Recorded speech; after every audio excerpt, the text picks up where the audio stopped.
So we've seen that the age of reason and the age of revolution have totally changed life in the European continent. And what we're about to see now is how it changed design for healthcare facilities. Perhaps the most interesting story is about the Hotel Dieu in Paris. And the image you see on the screen is a painting that illustrates the famous fire in 1737. The Hotel Dieu would ultimately be burned again in 1742 and 1772. And as a result of the problems with the hotel and its fires, it would lead to a series of prominent designs for utopian concepts of what might be done instead. And this would lead to changes all over the field of healthcare design. The Hotel Dieu began at an extremely early age. It began as wards. It was very large open wards that were in a medieval configuration, and all of the people, sick, dying, convalescents, were all bundled together. The maternity wards were separated. And the location of the Hotel Dieu in Paris is literally in the square that is across from the Notre Dame Cathedral. So the original locations, as you can see in this woodcut, actually filled in what is today in contemporary Paris a wide open plaza. Now in 1531 they began to separate out wards for plague victims and people who they recognized as contagious. They were not able to treat the syphilitics, so they expelled them. Then eventually they chose to attempt to treat them. It was essentially because there were few known ways to handle this. But by the late 1700s, the Hotel Dieu consisted of 20 different wards. They could accommodate well over 2,500 patients, and it was a 4-story building. You see here an image of the way it fit on the island. It was a charity that was extended to all people, and it was supported by an order of nuns. Its location on the island in the middle of the Seine River, directly adjacent to the Notre Dame Cathedral, is a classic location. And this hospital, which is still open today, has been in continuous existence since the 7th century. Well, in 1718, the bridge, the Petit Pont, burned down, and the firefighting equipment became a part of what was put into the hospital. So they forbade people to smoke, and they created a fire prevention plan. Unfortunately, it wasn't ever really put into effect. And even though the Petit Pont was never actually rebuilt, there was an attempt to improve the airflow in terms of the space around the hospital itself. But that wasn't all. They continued to experience fires in the 1700s. There's at least 3 others that are recorded. And their attempts to limit potential for fire, disastrous fires, included things like limiting the number of candles and making sure there were frequent inspections of chimneys and banning of fireworks and so on. Well, the improvement in the airflow that happened as a result of Petit Pont not being adjacent is been by some people credited with saving as many as 400 lives a year because of the improvement in eliminating transmission of disease. It was the dean of the chapter of Notre Dame who declared this. Now, in the image in the upper left, you're seeing firemen coming to the rescue in the 1772 fire. Well, in the 1737 period, people said, look, we've got to relocate this place. In 1772, Jacques-François Blondel, well-known Parisian, promoted decentralizing the hospitals. The sick would be better cared for there. It would be less confusion and so forth, making the attempt to get the poor, the ill, and the sick out of the absolute middle of town. And so he believed people would be more likely to visit and so forth. Well, in 1777, the king appoints the Royal Academy of Science to investigate this special problem. At the same time, 1789, we're talking about the French Revolution. There's the famous taking of the Bastille. There are enormous social upheaval going on, and there are a variety of changes happening in the city. Well, by the late 1700s, the Hotel Dieu itself, we're seeing the Hall of St. Charles, which is now 110 beds. These beds are just basically bins in which as many as 6 patients can be held. There are only 9 of the small beds. So the quote you see below the plan is from an English visitor to Paris in 1666, and basically asks whether or not your ability to save one person or to endanger multiple people by bundling them together is a problem. So we're seeing the beginnings of people realizing the issues about contagion and multiple patients being in the same bed or box. So here is an example of the late 1700s still. You see here one of the wards. The situation includes all sorts of unsanitary conditions, like latrines that were backing up, bedpans being emptied into a larger bedpan or container right in the middle of the ward. The mattresses were made of straw. The incontinent patients soiled them, and those mattresses then were dumped in the center of the ward before they could be taken away. The open stairwells of the design really allowed air to move from one ward to another, up the stairwell to the surgery rooms, which were at the top, to the pregnant women's wards, and to a variety of other places, including the staff quarters. There were issues about linens that were hung out to dry above windows. Those linens blocked the fresh air movement and the sunlight and so forth. And the fact that the stairwells were made of wood allowed the fires to spread quickly. So the Hotel Dieu proposal by the Royal Academy of Sciences was to demolish the wooden building and to replace it with a first aid station. They suggested that 4 smaller hospitals be built. These were among many of the utopian proposals for hospital design. So the idea of needing to replace the fire-damaged, very important and obvious hospital in the middle of Paris led to people who were suggesting a variety of designs during a period when philosophers were thinking about utopian social environments. This is the time of revolution and people thinking of new things. The same was true about the physical environment. So we begin to see pavilion designs where ventilation on both of a long side of a narrow building would occur, that there might be plans that abided by sanitary codes, reductions of the numbers of totally open wards, and more containment of particular types of diseases.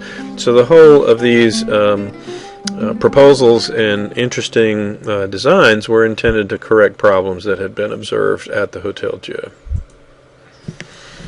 Well, You see here an example of the Hôpital des Incurables, which was 1635 to 48. It sort of has a church right in the center. You can see the church shape in the middle, flanked on two sides by square-type courtyards, the ability to separate spaces for men and women, and otherwise create wards along the four cross-shaped occupied spaces gathered around the square courtyards. In this case, the square courtyards occupied a lot of ground space and caused the plan to require more property if it were to have been built. The Hotel Dieu proposal, this one is by Pierre Ponceron. This one is a 1773 design, and so he's got a pump for water, the source of water that would be used in the hospital, right in the absolute center. He has latrines that go out from that, and then each of the wards are four hollow squares. The cross-shaped churches are at the bottom. They're showing two. And then the semicircular shapes that you see at top and the bottom are actually gardens. His design reduces the number of patients to only 44 on a ward. Well, what's interesting here in Ponceron's design is that he's replaced the traditional altar, which would always have been in the center of most previous designs, with a water pump. And it was a water pump that was operated by horses. This is Antoine Petit, 1774. He's got the chapel back in the center, a central chapel, and then these spokes radiating out, and the patients are arranged around the perimeter with beds actually on balconies. The section for this diagram is really extraordinary. It's about ventilation, and so the dome over the center is essentially intended for ventilation purposes. Here you see the extraordinary shape of that proposal. Perhaps one a little more reasonable or rational. This is Duhamel de Monceau. This is 1752. He's shown these cylindrical shapes intended to encourage ventilation. The ventilation is operable. It can be opened and closed, and the chimney swivels in order to be able to operate on windy days. This is another one. Marais is the source for this one, 1783, and he's designed one that is intended to capture a wind that comes from a specific direction, from the west, and so the configuration of this one has been defined as streamlined. What you'll notice about all of these utopian proposals and responses, almost none of which were actually built, is that they were wildly separating themselves from the long-standing tradition of what public buildings might look like and be shaped like. These are designs that, just as the revolution in society is taking place, these are revolutionary buildings that do not look back to the kinds of buildings that the monarchy might have built a dozen years earlier. Another, this is Bernard Poirier, 1785. This hospital is designed for over 5,000 patients. Interestingly enough, this is a design for all single rooms and not for, I take that back, all single beds and not for the multiple bed environments. There are 16 spokes in this design. It's 3 stories tall, and the middle in this one, again, as in most designs, is the chapel or church. He has located his design near a man-made canal that helps to create some isolation space around the hospital. The idea is, again, to create a physical setting that takes it away from the dense urban environment where people will catch disease and otherwise spread it. So here you see the elevations and a section of his design for this circular building. I can think of no building, possibly the Colosseum in Rome, that has anything much in common with the shape of this extraordinary proposal. So amongst these various proposals of ways in which the Hotel Dieu might be replaced, we see a number of consistent things happening. There are a number of proposals that create separate buildings to have treatment of the different illnesses. There's clearly a trend and a movement toward segregation of air supply so that the clean air comes in and is exhausted in a smooth flow.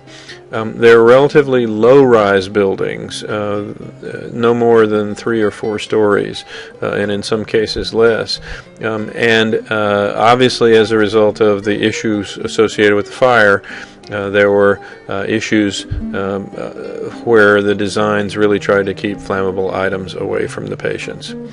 So another example in Marly, this is Louis XIV's retreat from Versailles, and it shows you that pavilion design was in vogue amongst the king's court and amongst the nobles and so on. So this is not a hospital, but it is a model of an upper class architecture which could be imitated by hospital designers. So here we see Julien David Leroy, 1773. He's designed a wind tunnel that essentially creates a machine for moving air and the ventilation through the building. The layout of his designs are reminiscent of an army camp or of the previous image we saw at Marly. The building is up on stilts so that the air comes in underneath and rises in chimneys along the sides of each of the wards and is exhausted through elements that are similar to chimneys at the top. This is another design. Here you see a pavilion design that shows 22 designs similar to Greek temples. They're organized in rows. There are partitions around every bed. There are niches for privies for each patient and an entry vestibule. Well, the canopies that cover these beds become partitions that separate them. The entry vestibule is now designed to help keep the ward as a warmer place. It creates a conditioned space between the indoors and the outdoors, and it becomes a distribution point for the supplies, and it protects people who are bringing things in from being in contact with the patient themselves. Well, smallpox wards begin to be partitioned away. This helps prevent patients from escaping, really. Delirium was a problem. The fireplaces are covered so they wouldn't have problems with burning themselves. Again, the vestibule is now used here to prevent contact between the patients and the service people. These designs are showing things like 24 or smaller numbers of patients per ward. In the Hotel Dieu, you would have found at least 100 in a similar sized ward. The ceilings are 16 feet high. This allows it to avoid becoming too cool, but avoiding it also becoming too warm. So it was decided that 16 feet is the kind of ideal height. Other pavilion designs, here you see a 1,200 bed hospital. This particular one involves some asymmetry. The services are separated from the wards by a large court. There's an anatomy theater, a dissection room, there's a morgue, all of which are grouped around the chapel. The front 2/3 of the wards were for women and maternity stuff. There's an exercise ground. that was covered to provide privacy, and there are 4 beds for contagious patients at the head of each of the maternity wards.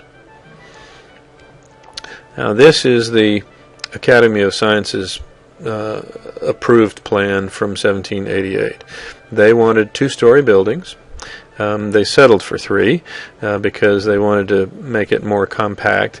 And here you see at the head of the arrangement the chapel, and then a series of pavilions that are ranked down the sides in an orderly arrangement. Between each of these pavilions there is a courtyard to allow for air movement. These wards are 36 beds per unit. Well, I show you then the Hospital Lariboisière, remarkably similar to the idealized pavilion plan that was approved by the Commission. So this is 1846 to 54. It's built in Paris. It's a little bit smaller hospital, 3 stories again, and you see the chapel in the center at the top of the diagram, the entry point from the outside world at the bottom directly opposite the chapel, and then a corridor that rings this large courtyard, and each of the wards are wings that go off as individual pavilions off to the left and the right. Well, at this point, the Commission's suggestion that they be 4 hospitals gets reduced. So this particular one has half as many beds, half as many pavilions, and so forth. The service pavilions, again, are not in the center. There's a laundry, a single laundry, rather than in the old world, one for men and one for women.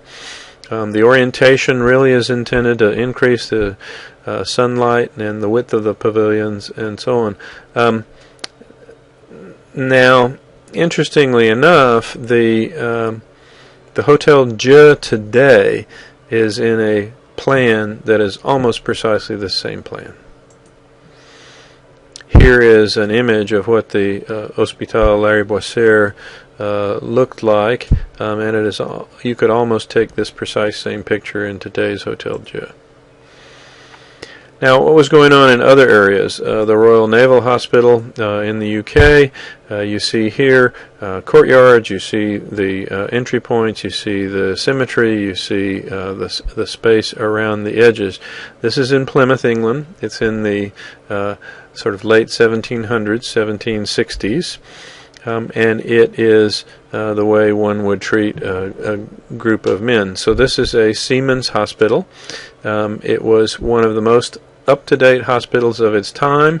The Royal Academy showed up in the 1780s. It was purported to be clean and efficiently administered. This was a facility for roughly 1,200 patients. There were 10 wards. There were 2 wards on each floor, and the wards were designed for about 25 patients in a single bed. It turns out they were only using about 20.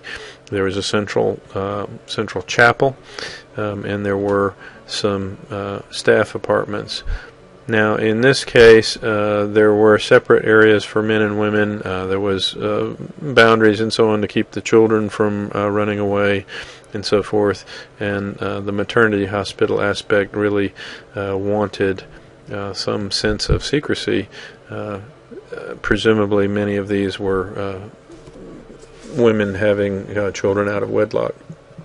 Here we see a sort of blow-up of the plan. You see in red the occupied space. It's a little hard to call those out from the other drawings, but you see basically a collection of long, thin ward designs organized around a large square, and then services for the staff out at the corners with the chapel centrally on axis of its central symmetry.